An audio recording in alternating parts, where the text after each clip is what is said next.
53,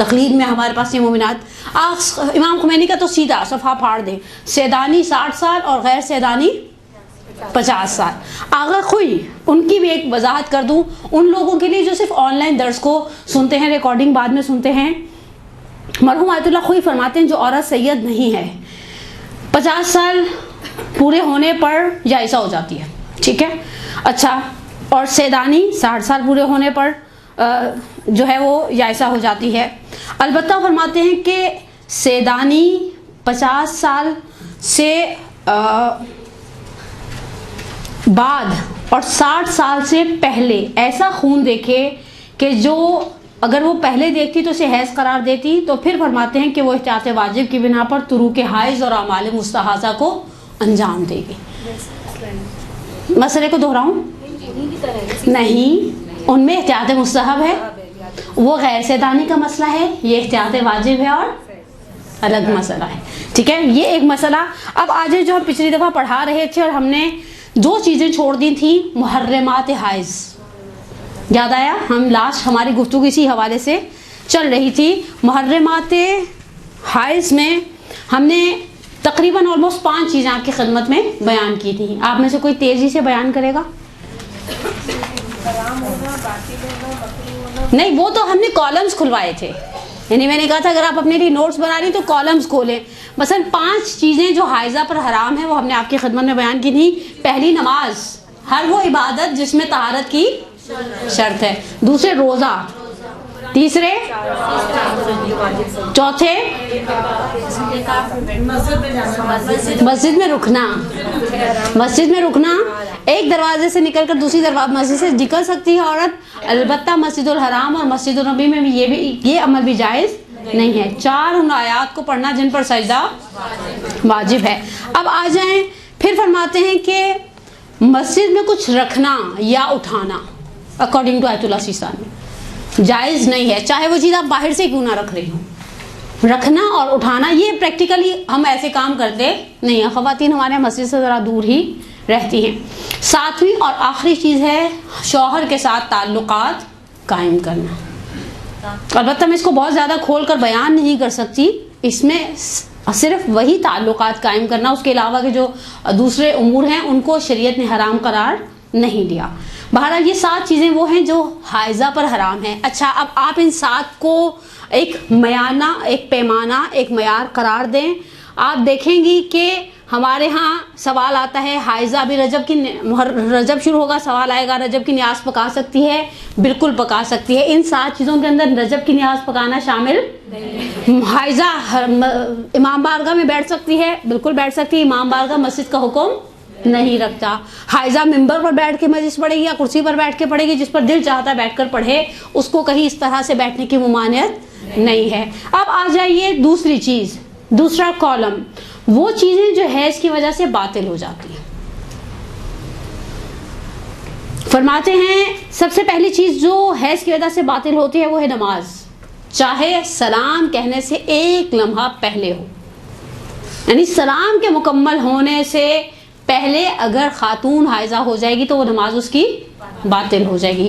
ایک صورت میں اگر وہ واجب پنجگانہ نماز ہے، ایک صورت میں اس نماز کی قضا ہے اور ایک صورت میں اس کی نماز کی قضا نہیں ہے. اگر ہم نے وقت داخل ہوتے ہی اللہ اکبر کہہ دیا اور ہم نے فوراً نماز پڑھنی شروع کر دی اور اس دوران ہو گیا تو ہمارے پاس اس طہارت کی مدت ہی نہیں تھی، تو اس نماز کی قضا نہیں ہے. لیکن اگر ہوئی اذان 12:38 پر اور ہم نے 12:40 پر نماز پڑھنا شروع کی اور 12:44 پر فرض کریں حائض ہوئے تو اس نماز کی بعد میں قضا کی جائے گی. اوکے، بس پہلی چیز جو حیض کی وجہ سے باطل ہوتی ہے وہ کیا ہے؟ نماز. دوسری ہے روزہ، چاہے اس کا بھی یہی سینیریو کریٹ ہو جائے کہ ابھی مؤذن نے اللہ اکبر کہنا شروع نہیں کیا. آپ نے دیکھا ہوگا بعض ایرانی چینلز آ رہے ہوتے ہیں، اس سے پہلے ٹن ٹن ٹن دکھاتے ہیں. انہوں نے ٹن ٹن شروع کیا اور آپ کو حیض آ گیا، آپ کا یہ روزہ گیا. اور یہ روزہ اگر ماہ مبارک رمضان کا تھا آپ کو اس کی قضا کرنی پڑے گی، اور واجب روزوں میں سے تھا تو آپ کو اس کو ریپیٹ کرنا پڑے گا. تیسری چیز جو طلاق حیض کی وجہ سے باطل ہو جاتی ہے وہ طلاق. ہمارے فقہا، مشہور فقہا، حالت حیض میں طلاق کو صحیح نہیں مانتے سوائے 3 صورتوں کے. لکھواؤں؟ ٹھیک. پہلی، وہ بچی جس کا نکاح ہوا ہے لیکن شوہر کے ساتھ جسمانی تعلقات قائم نہیں ہوئے، اگر اسے حالت حیض میں طلاق دی جائے طلاق صحیح ہے، طلاق کی صحت پہ اثر نہیں پڑے گا۔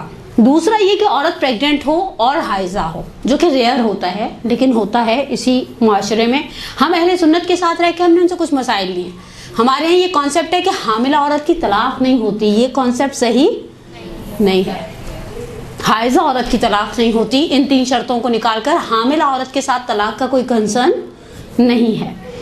البتہ بھئی دوسری شرط کہ عورت حاملہ ہو اور پھر حائضہ ہو، اگرچہ ریئر ہوتا ہے لیکن اگر ایسا ہو جائے تو یہ طلاق جو دی گئی ہے وہ صحیح ہے۔ تیسرا یہ کہ کسی کی بیوی غائب ہو جائے، خدا نخواستہ کچھ ایسی سچویشن کریٹ ہو جائے، مرد اتنی دور ہے عورت کہیں اور ہے اور ان کے پاس کمیونیکیشن کا کوئی راستہ نہیں ہے کہ مرد سوال کر سکے کہ تم حائضہ ہو یا نہیں ہو۔ اگر اس صورتحال میں بھی بالکل آپس میں کوئی واسطہ تعلق نہیں ہے اور بالکل ڈھونڈ نہیں سکتے ایک دوسرے کو اور مرد طلاق دینا چاہے تو پھر اگر وہ طلاق دے دیتا ہے اس حالت کے اندر تو وہ طلاق صحیح ہے۔ 3 صورتیں میں نے آپ کی خدمت میں بیان کر دی۔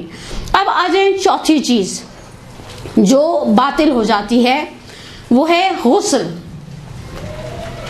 اب غسل واجب ہے یا مستحب؟ ٹھیک ہے، غسل ہے یہ واجب اور مستحب وضو۔ مستحب وضو کی آپ میں سے کوئی ایک مثال بنائے گا؟ جمعہ مستحب وضو، غسل نہیں۔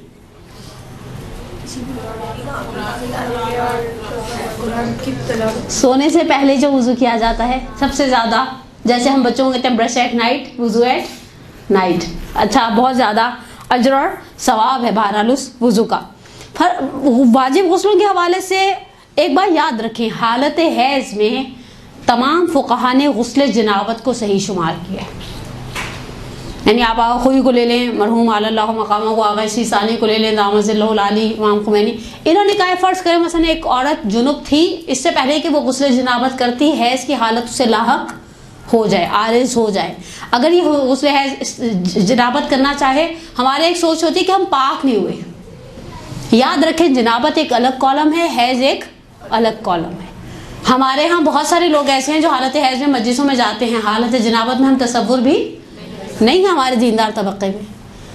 تو بس یاد رکھیں حالت حیض میں، فرض کریں مڈ میں ہو، اینڈ میں ہو، سٹارٹ میں ہو، اب یہ میرا موضوع یہ والے مسائل نہیں ہیں ورنہ اس کی کچھ تفصیلات اپنی جگہ پر باقی ہیں، لیکن فقہا نے اس غسل کو صحیح شمار کیا ہے۔ اب ایک سٹیپ آگے بڑھیں غسل جمعہ کے حوالے سے۔ غسل جمعہ میں آغا سیستانی فرماتے ہیں کہ احتیاط واجب کی بنا پر حائضہ کا غسل جمعہ اشکال لگتا ہے، یعنی انہوں نے اسے صحیح شمار نہیں کیا۔ جیسے ایک مثلا ہم کتابیں پڑھ کے عمل کرنے والے لوگ ہیں نا، ہم ویسے بھی بیچارے لکیر کے فقیر ٹائپ کے لوگ ہیں۔ ایک کتاب ہے، مجھے آتھر آغا علی اکبر مہدی پور کی ٹرانسلیشن کی ہے فیضیاب رضوی صاحب نے، اجساد لافانی کے نام سے۔ اس کے اندر ایسے بہت سارے 300 ساڑھے 300 واقعات نقل کیے ہوئے ہیں جس میں میت کو کے جسم کو نقصان نہیں پہنچاتے، حشرات الارض نقصان نہیں پہنچاتے، اور فشار قبر اور وہ جو سارا کچھ ہوتا ہے نا وہ سب، وہ میت سالم رہتی ہے۔ اس میں مثلا انہوں نے کچھ گروہ 10 گروہ بتائے، اس کے علاوہ کہا کہ اگر کوئی شخص فرض کرے مثلا غسل جمعہ کو 40 غسل جمعہ انجام دے، اب فرض کرے ہم نے سوچ لیا، ہم نے سن لیا، ہم نے سوچا چلو یہ ہم گھروں میں بھی تو ہم وہ فیومیگیشن کرواتے نا، ہم اپنی قبر کی فیومیگیشن کروانے کے لیے یہیں سے 40 غسل جمعہ کر کے جائیں۔ آغا سیستانی نے حالت حیض میں غسل جمعہ کو صحیح شمار نہیں کیا۔ البتہ آغا نے اپنے جہاں پر مسائل بیان کیے، میرے پاس مسئلہ تو ایک عالم کے ریفرنس سے آ گیا ہے لیکن انہوں نے ایڈریس نہیں لکھا۔ فرماتے ہیں اگر رجا کی نیت سے اسے انجام دے تو کوئی حرج نہیں ہے۔ رجا کی نیت جو ہوتا ہے کہ ہمیں نہیں پتا کہ یہ عمل مستحب ہے یا نہیں ہے، لیکن ہم رجا بیسیکلی اردو میں بھی استعمال ہوتا ہے۔ رجا کے کیا معنی ہے؟ امید۔ ہم امید کرتے ہیں کہ خدا اس عمل کو انجام دینے پر ہمیں ثواب انشاءاللہ عنایت کرے گا۔ تو رجا کی نیت سے اگر کوئی حائضہ غسل جمعہ کو انجام دے تو ایسا نہیں کہ آپ کہیں حرام ہے، ایسا نہیں کہ آپ کہیں گناہ ہے، آپ ایسا نہیں کہ کہیں کہ اسلام نے اسے پسند نہیں کیا، رجا کی نیت سے آپ نے انجام دے دیا، انشاءاللہ اللہ میں کچھ نہ کچھ ثواب اپنی بارگاہ سے عنایت کرے گا۔ لیکن آغا خوئی کے نزدیک غسل جمعہ میں کوئی اشکال نہیں ہے۔ اب آ جائیں تیسرا کالم، یہ ہو گئے ہمارے 2 کالم کمپلیٹ ہو گئے۔ تیسرا کالم مکروہات حائض۔ پہلی چیز جو حائض پر مکروہ ہے وہ محتضر کے پاس رہنا ہے. محتضر کسے کہتے ہیں؟ جو جان کنی کے عالم میں. ہمارے یہاں ٹریجڈی یہ ہے کہ محتضر کو بولنے کی بھی اجازت نہیں دیتے. یہ بہت بہت پریکٹیکل چیز ہے, پتہ نہیں کیوں بولنے نہیں دیتے. میں نے اپنے اطراف میں بعض لوگوں کو دیکھا, وہ بیچارہ کچھ بولنا چاہ رہے ہیں مرحوم, اور نہیں ایسی باتیں نہ کریں. بھائی اس کو نظر آ رہا ہے وہ کچھ جو مجھے اور آپ کو نظر نہیں آتا. لیٹ دیم فری, انہیں بولنے دیں. وہ بیچارے اگر کوئی وصیت کرنا چاہتے ہیں, کہنا چاہتے ہیں مثلا میرا جنازہ وہاں دفنایا جائے اور مجھے مرنے کے بعد جو کیا جائے, انہیں چھوڑ دیں ان کے حال پر. ہم اپنی یہ جو ڈائلاگ بازی میں اس کا بہت قیمتی وقت ہوتا ہے, اس کی پیشانی پر موت کا پسینہ آ رہا تھا, ہم بولی چلی جا رہے ہوتے ہیں. آپ چھوڑ دو, اسے بولنے دیں. بیچاری عورتیں اس کے سراہنے کھڑی ہو جائیں تو ویسے ہی واویلا مچا دیں گی. آپ کی ذمہ داری کیا بنتی ہے؟ اسے روبہ قبلہ کر دیں.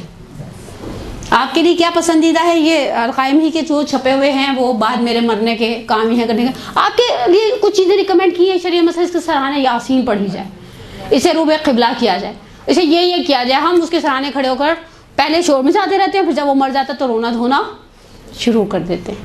حالانکہ ہمیں اپنے حال پر بھی رونا چاہیے. مکروہ ہے. دوسرا مکروہ ہنا یعنی کسی انٹی کا نام نہیں لیا میں نے.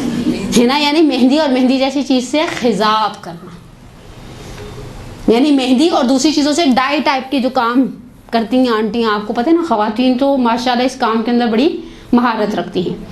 تیسرا مکروہ ہے حاشیے قرآن اور قرآن کے خطوط کے درمیان کو چھونا.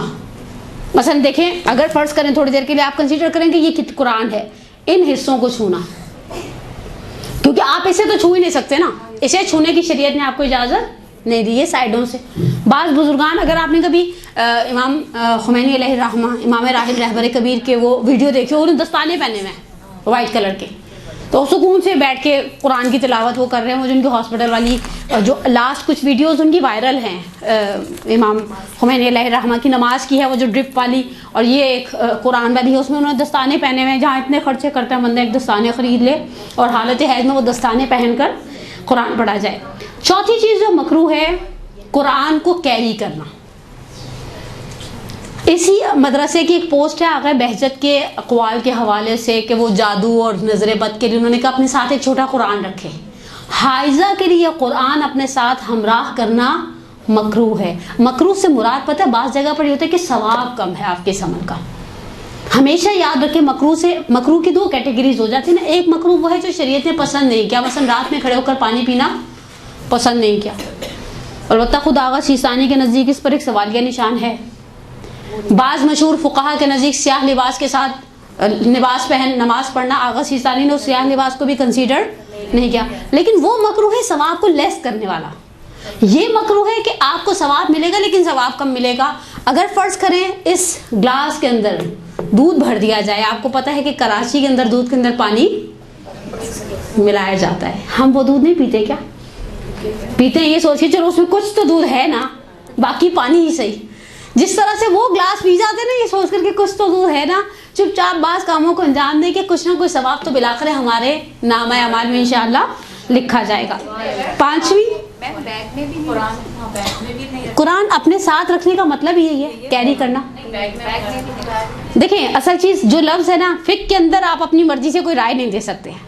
اپنے ساتھ رکھنا, اب اپنے ساتھ, حتیٰ میں نے اپنے مدرسہ میں ایک سوال, جو ہماری منڈے کلاس ہوتی ہے, میں نے کہا ہم میں سے اکثر خواتین کے بیگ میں تعقیبات ہوتی ہیں, دعائیں ہوتی ہیں, مثلا اپنی حفاظت کے لیے آیت الکرسی وغیرہ والے حفظ ہوتے ہیں. بعض اوقات آپ نے دیکھا ہے مثال ثواب کی مجلس میں مثلا فرض کریں میرے ساتھ مثال کے طور پر وہ کل مجھے کسی نے بڑے بیڈ کمنٹس دیے, آپ نے اتنی مثالیں درس میں سے نکال دیں. میں نے کہا تو درس بھول جاتا ہے, مثالیں یاد رہ جاتی ہیں. ٹھیک ہے, مثلا میری ساس ہی ہیں اور ہم کہیں محفل میں بیٹھے ہیں اور میں امی آپ کی کرسی کے نیچے رکھ رہی ہوں, میرا بیگ ہے, میں اندر سے زیارت کر کے آتی ہوں.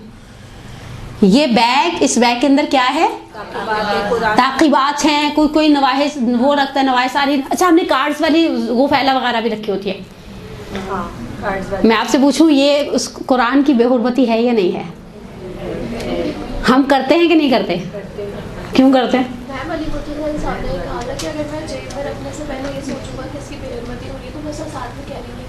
نہیں دیکھیے, جیب پہ ڈیپینڈ کرتا ہے. ایک وقت میں آپ کی بیک پاکٹ ہے, مثلا ہم لیڈیز کی تو نہیں ہوتی لیکن جینٹس کی اگر مثال دی جائے تو بیک پاکٹ میں تو obviously میرا نہیں خیال کہ ہم ایسی کوئی چیز, مثلا ہمارے پاس کارڈز بھی ہوتے ہیں نا بعض کا, یہی وہ پھیلا وغیرہ کے کارڈز ہوتے ہیں, زیادہ عاشورہ کا کارڈ ہوتا ہے, بہت سارے کارڈز ابھی محرم شروع ہوگا دیکھیے گا تقسیم ہوں گے. تو بیک پاکٹ میں میرا نہیں اندازہ کہ کوئی مومن جو ان چیزوں کو پڑھنے کا عادی ہے تو ان کی رسپیکٹ بھی کرتا ہے. بلکہ آپ دیکھیں ہمارا الحمدللہ اس معاملے میں ایران عراق سے عرف اچھا ہے.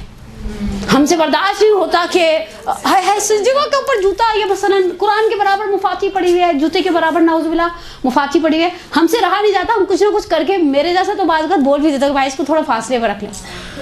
ابھی لاسٹ 2 ویکس پہلے میں شب جمعہ حرم حضرت معصومہ میں تھی, تو وہ دعائے کمیل کی بک کسی نے ان کے یعنی بچہ جوتے والا پیر اس پر رکھ رہا تھا, تھوڑی دیر بعد رہا نہیں گیا, میں نے اس کو کہہ دیا کہ بھائی اس کو آپ ہٹا دیں کہ یہ بچہ اس کے اوپر پیر رکھتا ہے. تو کہتی بچے, میں نے کہا اس کو آج نہیں سکھائیں گے تو کب سیکھے گا, یہ بچہ ہے مثلا میرا بھی خیر اس کے اوپر پیر رکھے گا تو میں اس کو بولوں گی نا کہ نہیں اس کو چومتے ہیں, اس کو آنکھوں سے لگاتے ہیں, اور یہ پیر رکھنے کی چیز نہیں ہے. لیکن یہ ان چیزوں کی حرمت پلٹ کر جاتی ہے عرف پر, معاشرے پر. آپ کا معاشرے سے بے حرمتی تصور کرتا ہے تو جائز نہیں ہے. آپ کے معاشرے کے اندر یہ بے حرمتی تصور نہیں کی جاتی, اٹس اوکے, آپ کر لیں, آپ کا اختیار ہے. لیکن جن چیزوں کا ہم بہت ادب کرتے ہیں وہ ادب ہمیں مراد تک پہنچا بھی الحمدللہ دیتا ہے. با مراد ہوتا ہے اور بے ادب بے مراد ہوتا ہے. لیکن بہرحال قرآن کو اپنے ساتھ کیری کرنا حائضہ کے لیے مکروہ ہے. 5واں مکروہ قرآن پڑھنا مطلقاً. جنوب کے لیے 7 آیتوں سے زیادہ پڑھنا مکروہ ہے. حائضہ کے لیے 7 کی بحث نہیں ہے. جیسے جنوب کے لیے باقاعدہ فقہا نے فرمایا ہے 7 آیتوں سے زیادہ اور 70 سے اوپر جانے پر اس کی کراہیت بڑھ جاتی ہے. لیکن حائضہ کے لیے بنیادی طور پر قرآن پڑھنا مکروہ ہے. اب یہاں پر ہم نے اپنا چیپٹر کلوز کر دیا. میں نے 5 مکروہات آپ کی خدمت میں بیان کیے. معاشرے میں 3 چیزیں جنہیں مکروہ کنسیڈر کیا جاتا ہے وہ بھی آپ کی خدمت میں بیان کر دوں, اور مستحبات حائض پر آ جاؤں. ہمارے یہاں ایک کانسیپٹ یہ ہے کہ قبرستان جانا مکروہ ہے. فقہا نے حائضہ کا قبرستان جانا مکروہ شمار نہیں کیا. پتہ نہیں ہم نے کہاں سے بنائے, کہاں سے نکالے, اور یہ صرف قبرستان نہ جانے کے بہانے ہیں. ان کو کہیں پارٹی میں جانا مکروہ ہے تو پھر بھی چلی جائیں گی لٹک کے, کسی نہ کسی سے لفٹ لے کر آپ کو جاتی ہوئی نظر آئیں گی. لیکن شریعت نے آپ کے لیے حالت حیض میں قبرستان جانا مکروہ قرار نہیں دیا. قبرستان جانا اچھا ہے, ویسے ہی اچھا ہے. یہ جو ہمارے اندر اتنی صفاکیاں آ گئی نا, اتنی قساوت قلب ہمارے درمیان, اسی وجہ سے کہ ہم قبرستان ریگولر نہیں جاتے. ابھی انشاءاللہ آگے سر پر ہم سب کے ایام بابرکت فاطمہ ہیں, فاطمیہ ہیں, جناب صدیقہ کبریٰ سلام اللہ علیہا.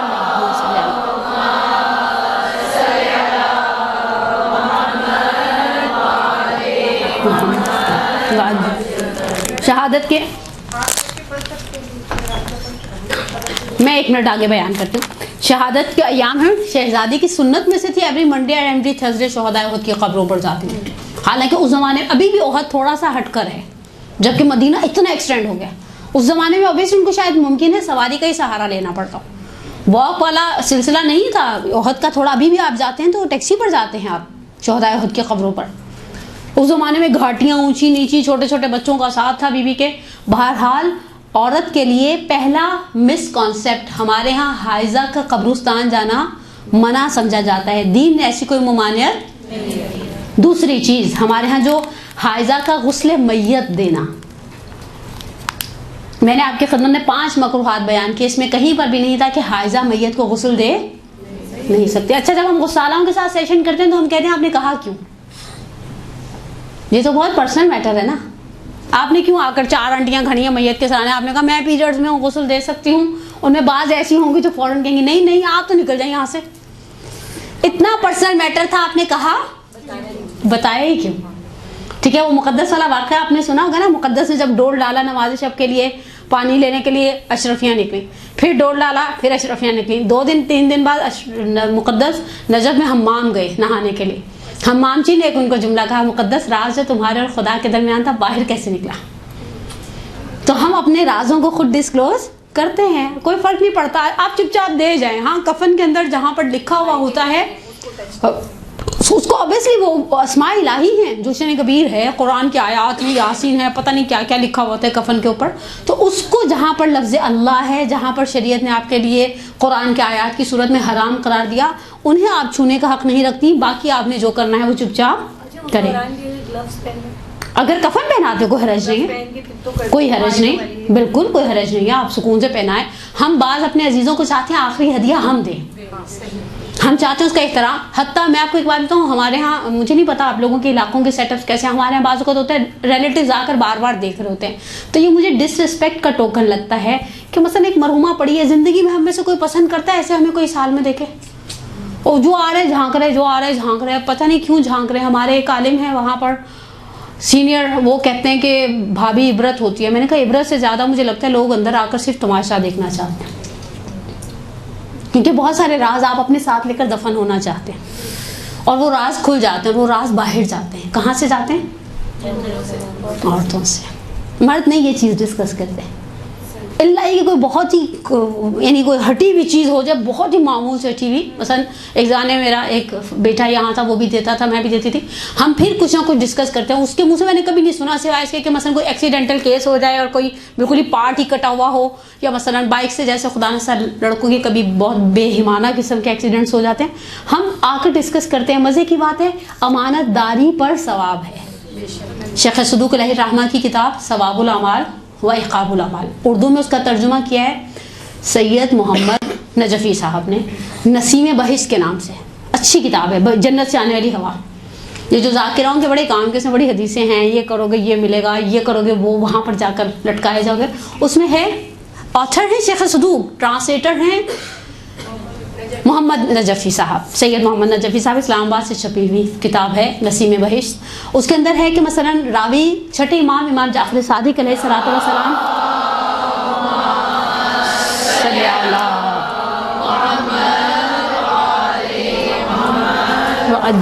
امام صادق علیہ السلام سے پوچھتے ہیں کہ مولا اس امر کا کیا ثواب ہے؟ تو کہا خدا اس کے کبیرہ صغیرہ گناہوں کو معاف کر دیتا ہے. مفہوم روایت ہے جب وہ امانت داری کرتا ہے. تو راوی کہتا ہے مولا امانت داری والی کیا بات ہے اس میں؟ کہا کہ وہ عیب جو اس کے اندر دیکھتا ہے وہ انہیں برملا نہیں کرتا. حائضہ کا غسل میت دینے میں کوئی مسئلہ نہیں ہے، نظر نیاز پکانے میں کوئی مسئلہ، علم کی قبر دھونے میں کوئی مسئلہ، علم سجانے میں کوئی مسئلہ نہیں ہے، تابوت اٹھانے میں کوئی مسئلہ نہیں ہے. یہ ہم نے خود ہی سے ایک مسئلوں کا ڈھیر نکال لیا. نماز جنازہ میں بھی کوئی حرج نہیں ہے. نماز جنازہ تو حالت جنابت، حالت حیض، حالت نفاس، اصل اسے نماز مسامحتن کہا جاتا ہے. بیسیکلی اس کے اندر نماز والے وہ قوانین نہیں ہوتے. یہ آخری اچھا نماز جنازہ پڑھنے کا اتنا اجر و ثواب ہے. یہ روایت میں نے آغا وحید کے منہ سے، آغا وحید خراسانی دامت اللہ علیہ کے منہ سے سنی ہے کہ جب مومن کو لحد میں لٹایا جاتا ہے نا تو وہ خدا کی بارگاہ میں پہنچتا ہے، تو فرشتے اسے آواز دیتے ہیں کہ تمہارے لیے خدا کی طرف سے ایک ہدیہ ہے. اور یہ مومن کی روح پوچھتی ہے کیا؟ کہا جاتا ہے جنہوں نے تمہارے نماز جنازہ میں شرکت کی خدا نے ان کے گناہ کبیرہ صغیرہ کو معاف کر دیا. یعنی 4.5 منٹ کی بات، اس سے لمبی نماز جنازہ کوئی پڑھاتا ہی نہیں. اور جو ایسے سمیٹتے ہیں نماز جنازہ، عورتیں پڑھیں اچھی بات ہے، شاید تھوڑا ہم ڈرتے ہیں. باہر بیٹھی ہوتی ہیں بینچ پر، بندہ پوچھے اس کے لیے آپ کو کسی چیز کی، حتیٰ آپ نے دیکھے قرآن خوانی میں تسبیح لے کر بیٹھ جاتی ہیں بعض خواتین آج کل، زیادہ تر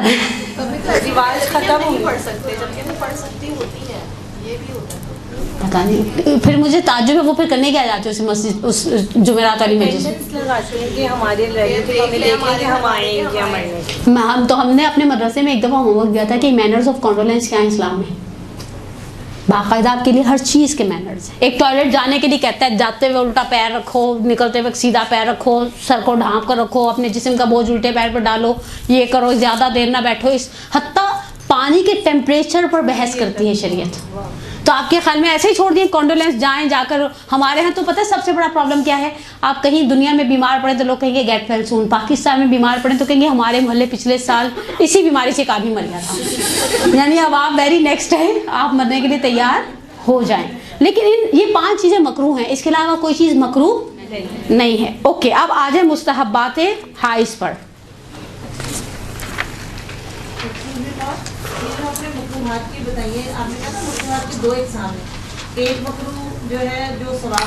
کم کر دیتا ہے، نہ کرنا بہتر ہے. نہیں آپ پڑھیں، اگر فرض کریں اگر ایک طاہرہ پڑھتی ہے، طاہرہ سے مراد ایک پاکیزہ عورت پڑھتی ہے، ہر حرف کے بارے میں بدلے میں سے 10 نیکیاں ہیں. حائضہ پڑھتی ہے، ممکن اسے 7 نیکیاں ملے. پڑھیں کیوں نہیں پڑھیں؟ یعنی ہمارے ایک کانسیپٹ ہے کہ یہ 5 6 7 دن جو چھٹی کے ہیں یہ بالکل ہی چھٹی ہے.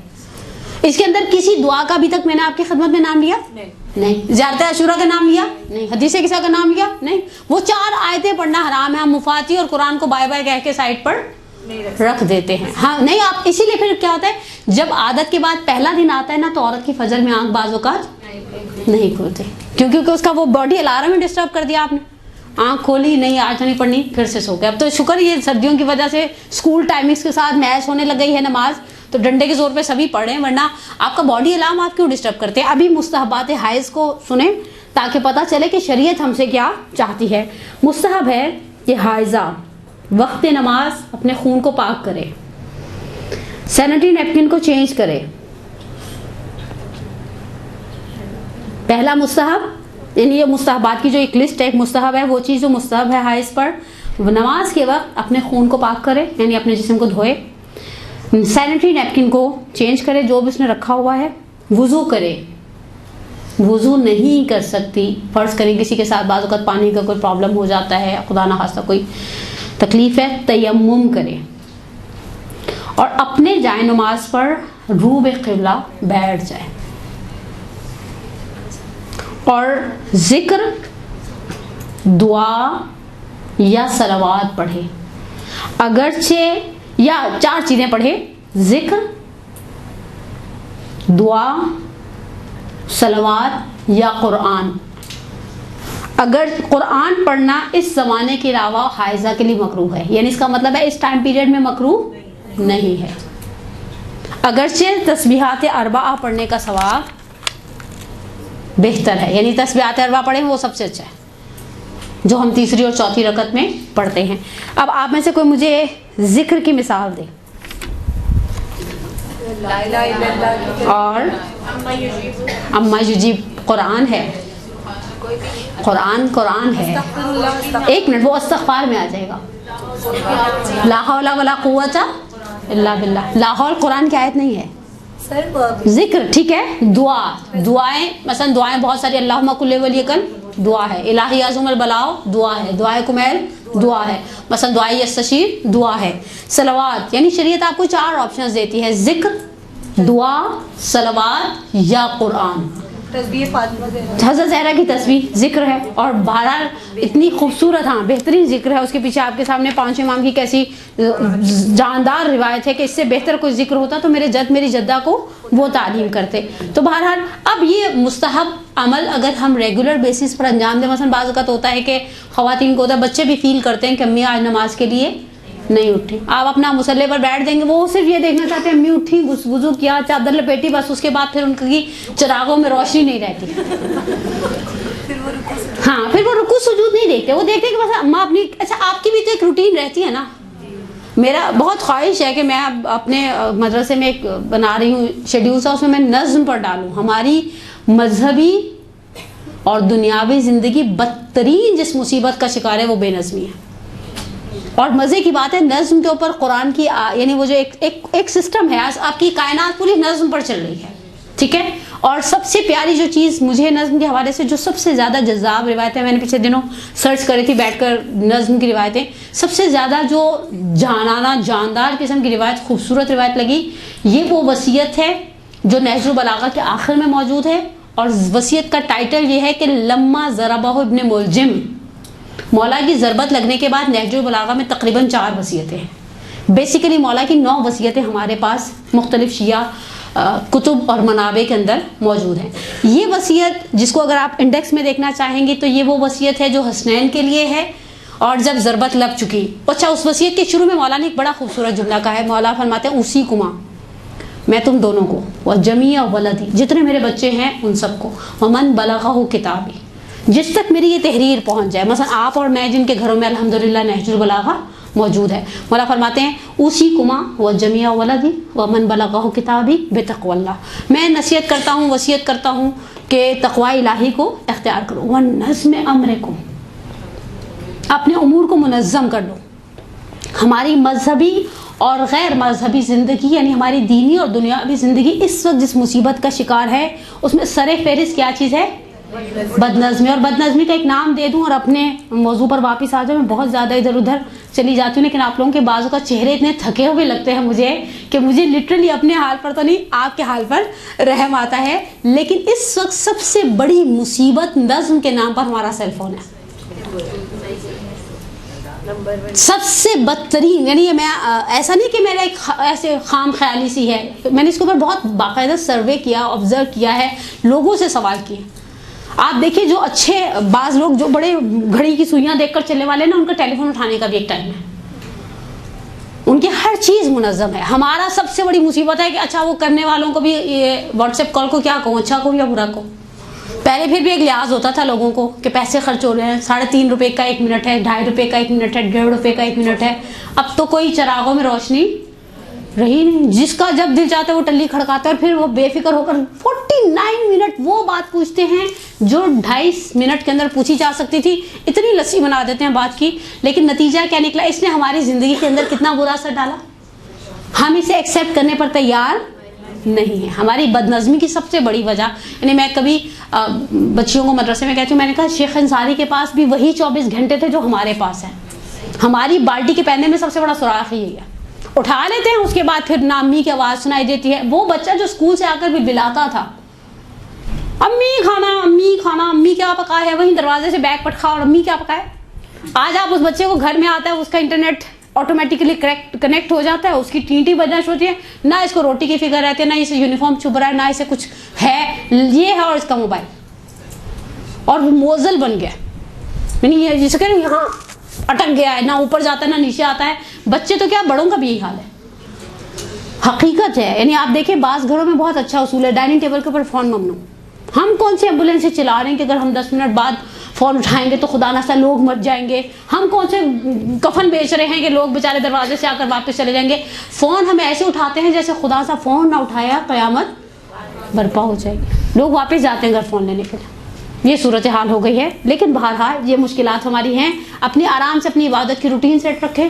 جیسے نماز کے لیے کھڑی ہوتی تھی ویسے نماز کے لیے کھڑی ہوں, وضو کریں, اسی بہانے منہ ہاتھ دھل جائے گا, اسی بہانے ہم منظم ہو جائیں گے. آئے مصلی پر بیٹھیں, اپنی عبادتوں کو, اگر ہمیں نماز کی اس طرح سے اجازت نہیں دی, خدا کے ساتھ رابطے سے منقطع نہیں کیا گیا, آپ کے اندر وہ جو ایک اسٹریس لیول کو مینٹین کرتی ہے دعا, وہ آپ کی دعا آٹومیٹکلی مینٹین رہے گا. اب آ جائیں جو چیزیں حیض کی وجہ سے واجب ہو جاتی ہیں. البتہ اگر سیستانی نے اسے واجب شمار نہیں کیا, وہ کفارہ ہے کہ اگر خدا نخواستہ کوئی حیض میں تعلقات قائم کرے. مشہور فقہا کے نزدیک وہ واجب ہو جاتا ہے, لیکن آغا سیستانی نے عورت پر اس کفارے کو واجب شمار نہیں کیا. دوسری چیز غسل, بس ختم بات. غسل واجب ہو جاتا ہے. اوبیسلی اس غسل کو انجام دینے کے لیے بہرحال کچھ شرائط رکھی ہیں جو انشاءاللہ ہم آپ کی خدمت میں آخر میں بیان کریں گے کہ کس طرح سے عورت کو حیض کا غسل کرنے سے پہلے اس ذمہ داری کو انجام دینا ہے. یہاں پر میں نے اس موضوع کو آپ کی حد تک مکمل آج کی حد تک کیا, اور اب اس کے ضمنی مسائل کو آپ کی خدمت میں بیان کرنے سے پہلے اگر کسی کا کوئی سوال ہے تو بتائیں. قرآن جو آپ کہہ رہی ہیں ہم پڑھ سکتے ہیں حالت ہے, جیسے بعض لوگوں کو کہتے ہیں کہ ٹشو رکھ لیتے ہیں اپنی انگلی کے نیچے تاکہ ان کا ہاتھ نہ لگے. حرج اچھی بات ہے. دیکھیں کیونکہ یہ خط قرآن کے درمیان والے حصے کو چھونا مکروہ ہے. خوب آپ پڑھ رہے ہیں, ٹشو رکھ لیں یا دستانے پہن لیں یا کوئی کپڑا دوپٹے وغیرہ ہم نے لیے ہوتے ہیں, آپ اسی کو بیچ میں آڑ رکھیں, ایک رکاوٹ ہو آپ کے ہاتھ اور خطوط قرآن کے درمیان. کیونکہ بہرحال کبھی کبھی پڑھتے وقت ہم صفحہ پلٹاتے وقت ہمارے وہ جو بے اختیاریات ہوتی ہیں وہ آگے آ جاتی ہیں. یہ زیارت عاشورہ کا آخر کا سجدہ, دعائے جوشن صغیر کا آخر کا سجدہ, کوئی حرج نہیں آپ سجدہ کریں. آپ دیکھیں محرمات ہے 7 تھے, اس میں سجدے کا کوئی چھونا نہیں تھا بالکل. حتیٰ بعض لوگ سحر کے وقت سجدے میں جا کر تھوڑی دیر ذکر یونسیہ پڑھتے ہیں, لا الہ الا انت سبحانک انی کنت من الظالمین. آپ پڑھیں, سجدے میں جا کے پڑھیں. سجدہ کرنے سے آپ کو حالت حیض میں کسی نے روکا, آپ نماز نہیں پڑھ سکتے. یعنی اس زیارت عاشورہ کا آخری سجدے کا نماز کے ساتھ کوئی کنسرن نہیں ہے. جو دعائیں جوشن صغیر پڑھتے ہیں اس کے آخر میں بھی جو سجدے کی دعا ہے اس کو پڑھنے میں کوئی حرج نہیں ہے. آپ اپنا روٹین سے وہ والی عبادتیں نہیں کر سکتے, بیٹھ کے دعائیں پڑھیں, بیٹھ کے استغفار پڑھیں, بیٹھ کے ذکر پروردگار کو بیان کریں. زیارت عاشورہ میں نماز بھی ہوتی ہے. زیارت عاشورہ کی نماز واجب نہیں ہے, زیارت عاشورہ واجب نہیں ہے, ٹھیک ہے نا, نماز بھی واجب نہیں ہے. آپ زیارت عاشورہ پڑھتی ہیں, اگر ہر روز حالت حیض میں بھی پڑھیں کوئی حرج نہیں ہے. وارثہ پڑھیں, کبیرہ پڑھیں, کچھ بھی پڑھیں, آپ پوری مفاتی پڑھیں. ہر زیارت دیکھیں, آپ کو شریعت نے 4 جملے پڑھنا حرام قرار دیا, 4 وہ آیات جن پر سجدہ واجب ہے. قرآن میں بیسیکلی 15 سجدے ہیں, 11 مستحب سجدے ہیں اور 4 واجب سجدے ہیں. 21واں پارہ, 24واں پارہ, 27واں پارہ اور 30واں پارہ, ان کے اندر وہ 4 آیتیں ہیں جو آپ کے لیے پڑھنا حرام ہے. اس کے علاوہ ادروائز آپ جو بھی پڑھنا چاہتے ہیں.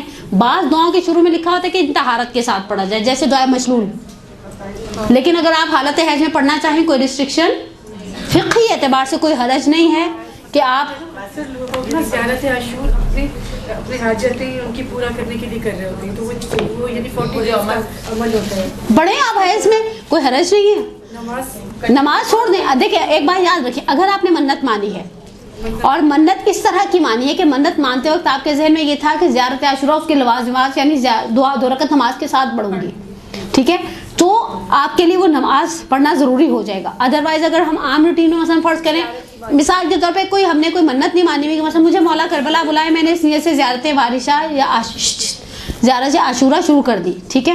اب میں یہ زیارت عاشورہ پڑھ رہی ہوں حالت حیض میں بھی, مجھے اس کو پڑھنے میں, اس کو کنٹینیو کرنے میں کوئی حرج نہیں ہے. آرام سے اپنی بولیے.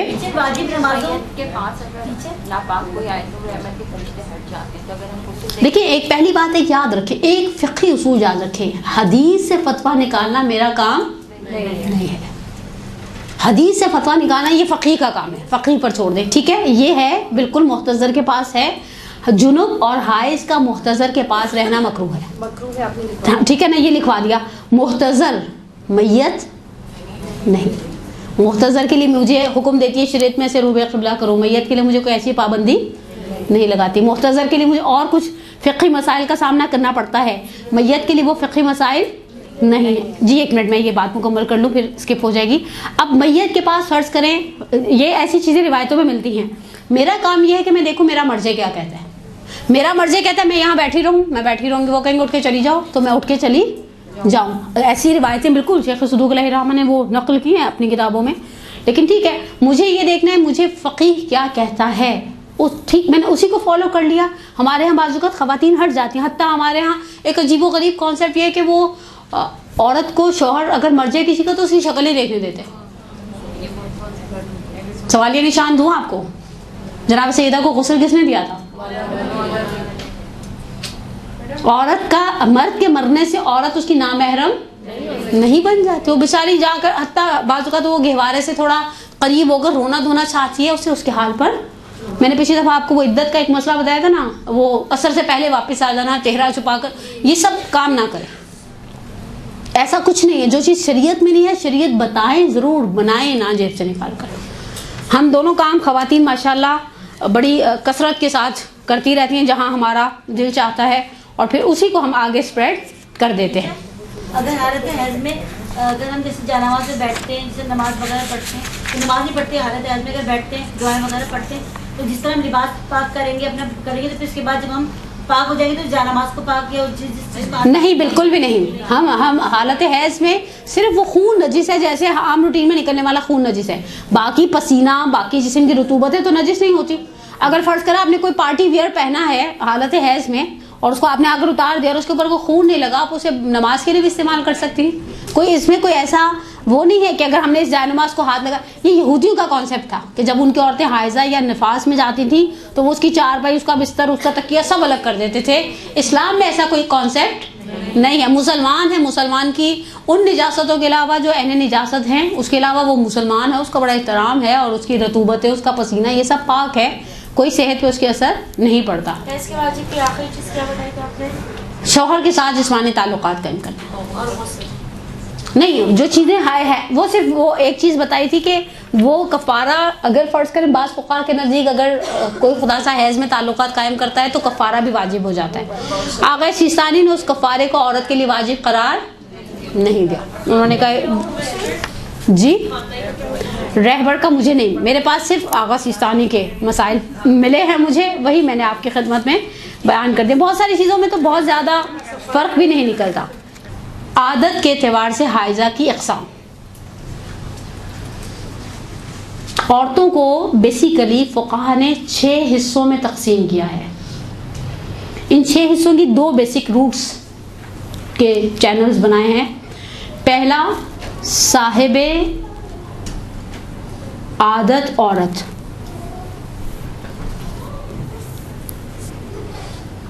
صاحب عادت عورت کی 3 اقسام فقہا رضوان اللہ تعالی علیہم اجمعین نے بیان کی ہے.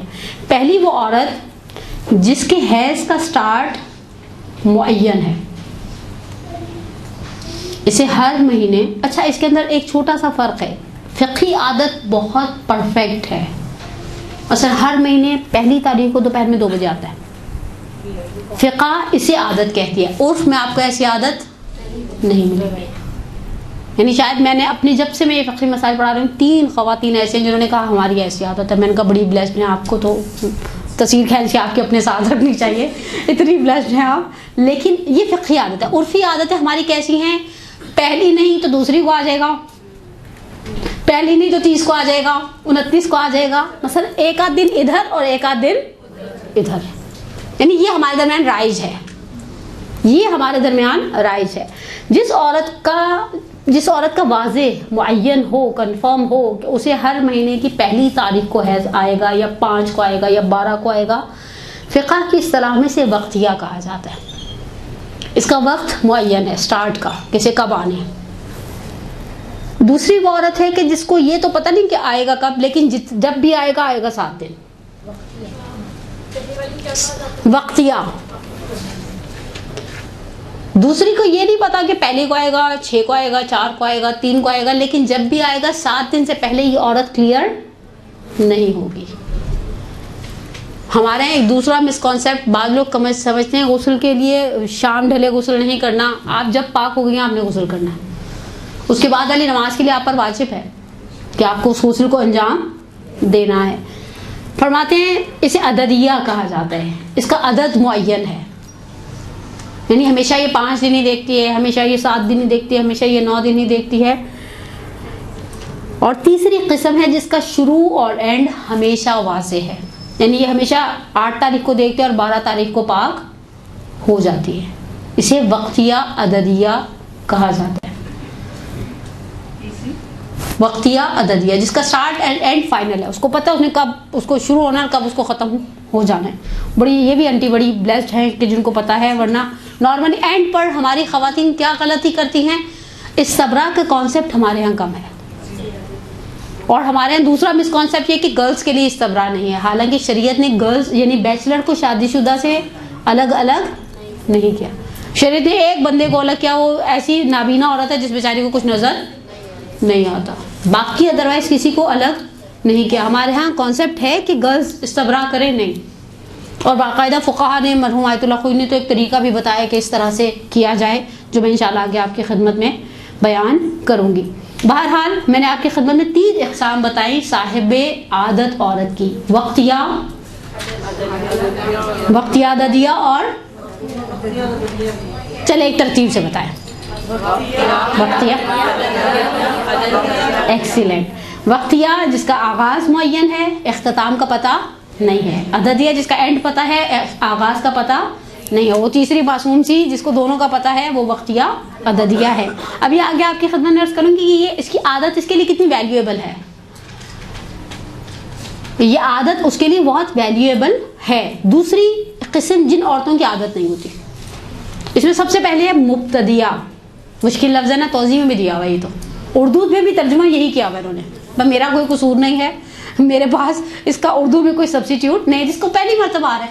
ہماری بچیاں آج کل تو میں نے کہا نا یہ ایج بہت ارلی ہو گئی ہے, 11 سال میں آنے لگ گئے ہیں بچیوں کو, 11.5 سال میں آنے لگ گئے ہیں بچیوں کو. حتیٰ میں نے پچھلے دنوں ایک اسکول کی بچی دیکھی جسے 9.5 سال میں آ گئے تھے, اور اس کے اندر باہر وہ گائنیکولوجسٹ آتی ہیں کبھی کبھی درس اخلاق میں, وہ کہتی ہیں اس میں سب سے بڑا پرابلم ہماری فیڈ کا ہے. ہم جو کھا رہے ہیں نا برائلر اور فاسٹ فوڈ وغیرہ کے نام پہ اس کی بہت ساری مشکلات کھڑی ہو جاتی ہیں. اور واقعی وہ اس بچی کے لیے اس ساری سچویشن کو ہینڈل کرنا اور اس کو سمجھانا کہ بیٹا تم نے اب یہ کرنا ہے اب یہ نہیں کرنا ہے, یہ واقعی ایک بہت بڑی ذمہ داری ہے. اور اس حساب سے جو ہم بڑی عورتیں خوش رہتی ہیں نا, اپنے آپ کو پنکھا دیتی رہتی ہیں, جنت تحت الاقدام الامہات, کہ ہائے اللہ جنت ماں کے پیروں تلے ہے. بیوی جب آپ جنت کی سیڑھیاں بنائیں گی تو آپ کو ایسا نہ ہو خدا سے اس کی گناہوں کی وجہ سے مجھے بھی جہنم میں جلایا جائے. ہم بعض اوقات ہمیں پتہ ہوتا ہے کہ ہمارا بچہ خدا نہ کسی گناہ کی طرف راغب ہو رہا ہے, لیکن ہم آنکھیں بند کر کے بیٹھے رہتے ہیں. مطمئن رہیں ایسا نہ ہو کہ اس کے گناہوں کی وجہ سے مجھے اور میرے گناہوں کی وجہ سے اسے جہنم میں جلنا پڑے. جس طرح بیماری مسری ہوتی ہے, بعض بیماری ایک بندے سے دوسرے بندے میں, ایک چکن پاکس نکلتا ہے نا بچے کو, تو بچے کو اسکول والے اور ٹیوشن والے ایکسیپٹ. بعض بیماریاں بے بچوں کی ایسی ہوتی ہیں جو ایک بچے سے دوسرے بچے کو وائرل ہو کے لگ جاتی ہیں اور پتہ بھی نہیں چلتا. اب مبتدیہ جسے پہلی مرتبہ ہے, اس بیچاری کو پتہ ہی نہیں کہ کتنے دن آنا ہے, اس بیچارے کو پتہ ہی نہیں ہے کہ اسے کتنے دن آئے گا تاکہ وہ اسی حساب سے چلے. اس میں یہ ہے کہ بہرحال بعض اوقات بچیاں بھی جج نہیں کر پاتی, مائیں بھی جج نہیں کر پاتی, اور بعض اوقات یہ بھی نہیں پتہ ہوتا کہ یہ حیض ہے یا استحاضہ, کیونکہ وہ 2 دن آتا ہے پھر غائب ہو جاتا ہے, پھر بعض اوقات آتا ہے, پھر بعض اوقات بہت دیر تک چلتا ہے. یعنی اس میں ہمیں 2 ایکسٹریمز بچیوں میں نظر آتی ہیں, یا وہ بچے جنہیں 2-2.5 دن آتا ہے اور ختم ہو جاتا ہے, یا وہ جنہیں 12-15 دن تک چلتا ہے. تو اس اعتبار سے بہرحال اوبیسلی ماں کی ذمہ داری ہے کہ اس بچی کو سمجھائے کہ اب تمہیں کیا کرنا ہے, نماز کب سے شروع کرنی ہے اور کب تک تم نماز چھوڑ سکتی ہو. دوسری قسم ناسیہ. ناسیہ یعنی بھول جانے والی, جسے اپنی عادت بھول گئی ہے. بعض خواتین ہمارے درمیان ایسی ہیں جو جب تک فیڈ کراتی ہیں بچے کو انہیں حیض نہیں آتا. فرض کرے پہلے 9 مہینے پریگنینسی کے حیض نہیں آیا, پھر 2 سال دودھ پلا رہی تھی حیض نہیں آیا, پھر دوسرا بچہ ہونے والا ہو گیا پھر حیض نہیں آیا. اب اسے یاد ہی نہیں کہ کتنے دن آتا تھا. اور آپ کو دیہات میں بہت ساری ایسی خواتین مل جائیں گی کہ جو ماشاءاللہ ایک سیکوینس کے ساتھ خدا کا احسان ان کے بچے ہوتے رہتے ہیں, اور وہ جو ہے اس فیز سے گزرتی ہیں اور انہیں اپنی پچھلی عادت بھول جاتی ہے. ایسی عورت کو ناسیہ کہا جاتا ہے جو اپنی عادت بھلا دے کہ اسے کتنے دن جب آتا تھا حیض تو کتنے دن آیا کرتا تھا. تیسری اور آخری قسم اور رائج ترین قسم غیر صاحبان عادت میں مضطربہ. اس بیچارے کو کچھ نہیں پتا ہوتا, ڈسٹرب. اور اب جس طرح سے یہ گائنی کے پرابلمس بڑھتے جا رہے ہیں, یہ مشکل خواتین کے اندر بے تحاشا بڑھتی جا رہی ہے مضطربہ کی. یعنی کسی کو سسٹ کا پرابلم ہے تو کسی کو اووریز کا پرابلم ہے تو کسی کو پتہ نہیں فلانی بیماری ہے. ان بیماریوں کا نتیجہ کیا نکلتا ہے, یہ عورت اپنے حیض کے عدد کو مینٹین ہی نہیں کر پاتی. یعنی اس کے پاس ہوتا ہی نہیں ہے. آپ یہ نہیں کہہ سکتے کہ یہ بھول گئی تو یہ ناسیہ ہو گئی. اس بیچاری کو اس مہینے 7 دن آیا, اگلے مہینے 9 دن آئے گا, اس سے اگلے مہینے مثلا 5 دن آئے گا. تو یہ چیز اس کی ایک سائیکل اتنی ڈسٹرب ہے کہ شریعت اسے مضطرب عورت کا نام دیا ہے, مضطربہ ہے. اس کی کوئی عادت معین نہیں ہے. یہ مثلا بعض صورتوں میں یہ 10 دن پھر اپنے آپ کو حائض سمجھتے ہیں, اور بعض صورتوں میں بعض فقہا کہتے ہیں ارجاب اقارب. ارجاب اقارب مشکل لفظ ہو گیا نا, ہے نا. ارجاب اقارب یعنی رشتہ داروں کی عادت سے رجوع کرنا. خالہ. اچھا, اس میں آغا سیستانی نے ایک الگ سے لگائی ہے کہ اپنے جیسی. فرض کریں یہ اگر مبتدیہ ہے اور مضطربہ ہے, ٹھیک ہے, تو وہ پھر کوئی رشتہ دار بھی ایسی ہی ڈھونڈے گی. ایسا نہیں کہ اس پھوپھی کے ساتھ اپنے آپ کو ملائے جو یائسہ ہونے والی ہے. فرض کریں مثلا بچی ہے 12 سال کی, پھوپھی ہے 40-50 کی, ٹھیک ہے, ہم 50 پر آ جاتے ہیں. اب یہ پھوپھی کے ساتھ اپنی عادت کو نہیں دیکھے گی, یہ دیکھے گی میرے جیسی رشتہ دار لڑکیوں کی عمر کی عادت کیا ہے. مثلا اپنی بہنیں, یا مثلا میری بات پھوپھی صاحب بہنیں, ایک ارجاب یا قارب میں ہوتا ہے کہ آپ اپنا وہ دیکھتے ہیں کہ میری عمر کیا ہے, سامنے والے کی عمر کیا ہے. نارملی جب جن لوگوں کا اینڈ والا سائیکل کا اینڈ ہوتا ہے اوبیسلی ان کے دن کم ہونے لگ جاتے ہیں. وہ ان کو ایسا نہیں ہوتا, جن کو شروع میں 9-10 دن بھی آتا ہے وہ جب اینڈ پر پہنچتے ہیں تو ان کے آخر کے صرف 3-4 دن بچ جاتے ہیں. تو بس مضطربہ, ناسیہ, مبتدیہ, اور ادھر سے صاحبان عادت وقتیہ عددیہ, وقتیہ عددیہ. اب ان سب کا ایک آسان سا سلوشن اور آج کی گفتگو کو مکمل کر دیں. اب عورت کو جب حیض کا خون منقطع ہو جائے, پہلی شرعی ذمہ داری اس کی پتہ ہے کیا بنتی ہے. جب آپ نے کچھ دیر دیکھ لیا کہ خون نہیں آ رہا, خون کی ہمیشہ یاد رکھیں 2 کیٹیگریز ہیں. بعض اوقات وہ جسم سے نہیں نکل رہا لیکن اندر موجود ہے, اور بعض اوقات وہ جسم سے بھی نکل رہا ہے اور اندر بھی موجود ہے. اگر فرض کریں اس خاتون کو نکلنا بند ہو گیا, کچھ تھوڑا ٹائم نکل گیا ہے, اب اس کو شریعت کہتی ہے یہ سب سے پہلے استبراء کرے گی. استبراء یعنی طلب پاکیزگی کرنا. یہ تجسس کرے گی، جستجو کرے گی جو طریقے سے شریعت مقدس سے اسلام نے بتایا، تاکہ اسے پتہ چلے کہ اب یہ حائضہ ہے، اس کے لیے طہارت حاصل ہوئی ہے یا طہارت حاصل نہیں ہوئی۔ اس کے لیے اسے کاٹن سٹک، ٹیشو، کوئی بھی وائٹ چیز جس کے اوپر واضح ہو سکے، اسے انسرٹ کرنا پڑے گا اپنی باڈی میں۔ اور پھر اس کے بعد جب وہ اسے نکالے گی کچھ سیکنڈز، 3 یا 4 سیکنڈ، ایسا نہیں کہ اس پروسیس کو لمبا کیا جائے، اس کے بعد اسے نکالے گی۔ اگر وہ وائٹ یا ٹرانسپیرنٹ ہے، اسے اپنا غسل انجام دے کر نماز پڑھنی ہے۔ اگر آغا سیستانی کے نزدیک، یہ صرف آغا سیستانی کا مسئلہ ہے، آغا خوئی والے اس مسئلے کو بالکل بھی ایسے نہ لیں، کیونکہ آغا خوئی کے نزدیک یہ مسئلہ ایسا ہے ہی نہیں۔ اگر ولو بالصفرا، یعنی اگر یہ یلو بھی ہے تو اس سے غسل حیض کرنے کی اجازت نہیں ہے، اور وہ سارے کام کرنے کی بھی اجازت نہیں جو حیض کی وجہ سے اس پر حرام ہوئے تھے۔ یہ مسئلہ کلیئر ہوا؟ ٹھیک ہے نا۔ اب ہم آگے چلتے ہیں۔ پہلے فرماتے ہیں، یعنی فقہا فرماتے ہیں کہ اس کا خون آنا بند ہو گیا، کچھ دیر گزر گئی، اب اسے ایسا لگتا ہے کہ خون اندر بھی موجود نہیں ہے، یہ استبراء کرے گی۔ 2 میں سے یعنی تیسرا آپشن نہیں آپ کے پاس، یا وہ جو کاٹن آپ نے انسرٹ کی تھی اسے نکالا، وہ وائٹ اور ٹرانسپیرنٹ ہے، آپ نے اپنا غسل انجام دیا۔ فرض کریں گے ٹائم پیریڈ اتنا ہے کہ آپ اس میں غسل کو انجام دے کر اپنی ظہر اثر کو پڑھ سکتی ہیں، تو پھر آپ پر واجب ہے کہ آپ غسل کو کریں اور ظہر اثر پڑھیں۔ فرض کریں ٹائم کم ہے، تو پھر اس صورت میں آپ کو تیمم کرنا پڑے گا، اور تیمم کر کے اپنی نماز کو ادا کرنا پڑے گا۔ اور دوسرا آپشن آپ نے چیک کیا 10 دن کے اندر کا ٹائم پیریڈ ہے، اور یا انسان مضطربہ ہے یا ناسیہ ہے یا مبتدیہ ہے یا وقتیہ ہے، ٹھیک ہے۔ اس صورت میں اندر چیک کیا، اندر پتہ چلا کہ ابھی طہارت حاصل نہیں ہوئی، تو پھر یہ اپنے غسل کو دوسری نماز کے قضا ہونے تک، یعنی اتنے ٹائم پیریڈ تک ڈیلے کرے گی جتنی دیر میں اسے طہارت کا اطمینان بھی حاصل ہو جائے، وہ اپنا غسل بھی انجام دے دے، اور غسل کو انجام دے کر اپنی عبادتوں کو کنٹینیو، نماز اور روزے کو کر دے۔ اس حوالے سے مسئلے زیادہ ماہ مبارک رمضان میں اس وقت پیش آتے ہیں جب عورت سحری میں پاک ہوتی ہے، اور سحری میں پاک ہونے کا مطلب یہ ہے کہ اس کے پاس بہت کم ٹائم پیریڈ ہو جاتا ہے نا۔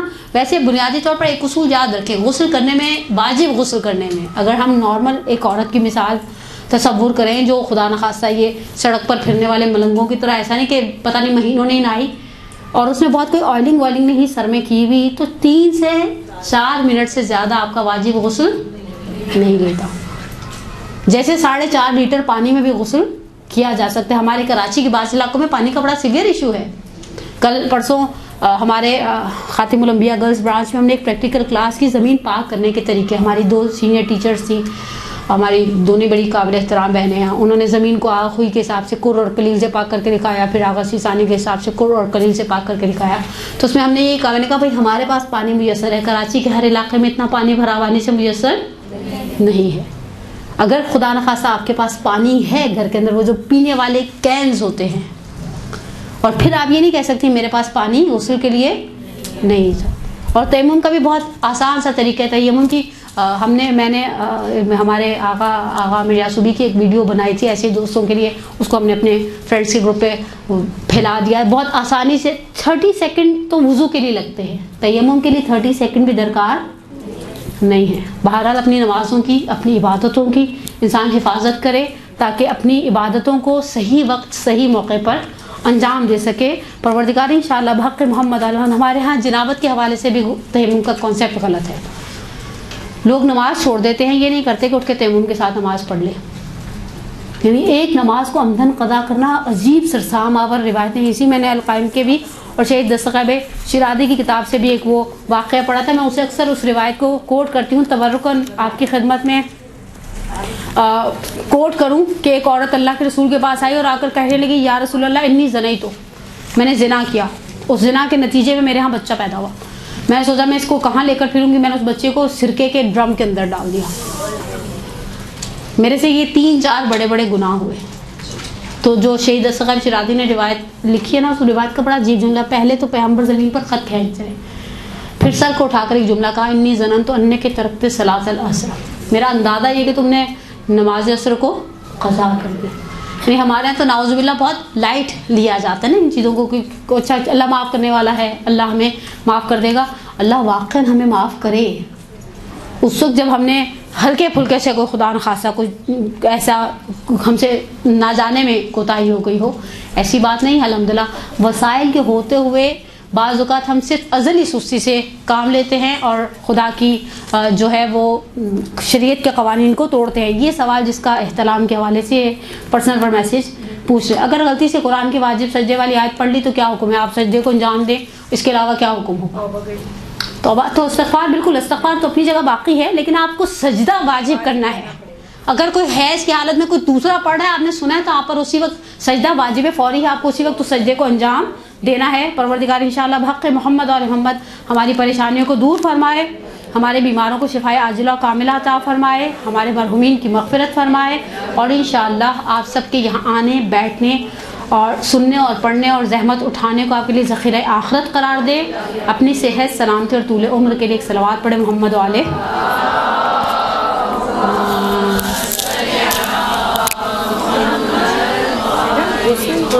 برحمتك يا أرحم الراحمين وصلى الله على محمد وآله الطاهرين.